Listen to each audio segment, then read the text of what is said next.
নমস্কাৰ, আজি আৰু এটা ভিডিঅ' লৈ আহিছোঁ। আশা কৰোঁ আপোনালোক সকলো ভালেই আছে। আমি সকলোৱে কিবা কাম এটা কৰিবলৈ লোৱাৰ আগত প্ৰথমতেই কৰা কামটোৱে হৈছে ভয়।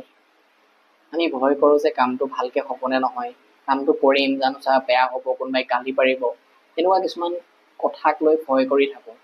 আমি সেই ভয় কিয় কৰোঁ গম পাইনে? আমি ভয় কৰোঁ যে যেতিয়া আমাৰ নিজৰ ওপৰত বিশ্বাস নাথাকে। গতিকে আমি প্ৰথমতে নিজক বিশ্বাস কৰিব পাৰিব লাগিব, তেতিয়াহে আমি কৰা যিকোনো কাম সুন্দৰভাৱে কৰি শেষ কৰিব পাৰিম আৰু জীৱনত আগবাঢ়ি যাব পাৰিম। প্ৰথমতে আপুনি আত্মবিশ্বাসী হ'ব লাগিব। আত্মবিশ্বাসী হ'লেই আপোনাৰ জীৱনত ভয় বোলা বস্তুটোৱেই নাইকিয়া হ'ব, কাৰণ আপুনি কৰা কামটো আপোনাৰ বিশ্বাস থাকিব যে মই কামটো কৰিছোঁ ভাল কাম, এইটোত মানুহৰ কাৰো অপকাৰ নহয়। তেতিয়াই আপুনি কামটো সুন্দৰভাৱে কৰি যাব পাৰিব আৰু তেতিয়া মানুহে আপোনাকো সহায় কৰিব। আপুনি যিটো কাম কৰিবলৈ বেছি ভয় কৰে সেই কামটোৱে সোনকালে কৰিবলৈ ল'বচোন, চাব আপোনাৰ ভয় বোলা বস্তুটো তেতিয়াৰ পৰা নাইকিয়া হৈ যাব। এজন আত্মবিশ্বাসী সফল ব্যক্তিৰ আপুনি কেইটামান লক্ষণ চাবচোন। সেই ব্যক্তিজনে যেতিয়া আনৰ লগত কথা পাতে এটা হাঁহিৰে কথাটো আৰম্ভ কৰে, আৰু তেতিয়াই সন্মুখৰ ব্যক্তিয়েও সেই মানুহজনৰ লগত কথা পাতিবলৈ বিচাৰে। তেওঁ মানুহৰ লগত কথা পাতোঁতে কেনেকৈ কথা পাতে সেই লক্ষণটো আপুনি এবাৰ চাব। আত্মবিশ্বাসী মানুহজনে যেতিয়া সন্মুখৰ ব্যক্তিৰ লগত কথা পাতে তেওঁ চকুত হৈহে কথা পাতে, কাৰণ তেওঁ জানে যে তেওঁ যি কৈছে, যোনবিলাক কথা পাতিছে সেইবিলাক শুদ্ধ কথা, সেইবিলাকত কোনো ভুল নাই।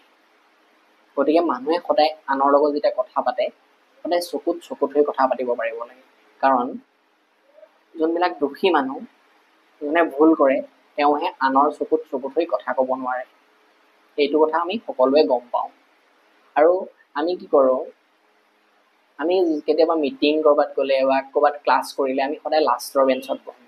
আমি সদায় সন্মুখত বহিব লাগে। সন্মুখত বহিলে সদায় আনৰ চকুত পৰি থাকে হয়, কিন্তু এজন সফল ব্যক্তি হ'বলৈ হ'লে আমি আনৰ চকুত পৰিবই লাগিব, তেতিয়াহে আমি সফল হ'ব পাৰিম। আৰু আমি কি কৰোঁ, সেই মিটিঙত বা ক্লাছত কিবা এটা প্ৰশ্ন সুধিবলৈও ভয় কৰোঁ, জানো চা মোৰ ভুল হ'ব মই সুধি দিলে, সেই তেনেকুৱা এটা আমাৰ মনোভাৱ থাকে, কাৰণ আমাৰ নিজৰ ওপৰতে বিশ্বাস নাথাকে। গতিকে আমি এইবিলাক কাম কৰিব পাৰিব লাগিব। আপুনি প্ৰশ্ন কৰিব পাৰিব লাগিব কাৰোবাক, ভয় নকৰিব, নিজক বিশ্বাস কৰি সন্মুখত কথা ক'বলৈ লওক।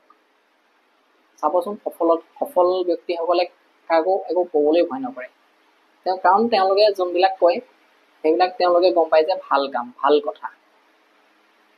গতিকে আপুনিও আজিৰ পৰা সেই তেনেকৈ আপোনাক আগবঢ়াই লৈ যাবলৈ চেষ্টা কৰক। আৰু এজন সফল ব্যক্তিয়ে কেনেকৈ চাবচোন খোজকাঢ়ে, কেনেকৈ যায়, তেওঁ চাল চলনবিলাক চাব, যেন তেওঁ সময় নাথাকে, তেওঁ প্ৰত্যেকটো কৰা কামেই যেন বহুত মহত্বপূৰ্ণ কাম। আৰু তেওঁ আন যেনেকৈ তেওঁ সন্মুখৰ ব্যক্তিজনৰ লগত কথা পাতে তেওঁ সেই ব্যক্তিজনক বহুত গুৰুত্ব দিয়ে, আৰু তেওঁ নিজেও যে গুৰুত্বপূৰ্ণ সেইটোও তেওঁ গম পায়।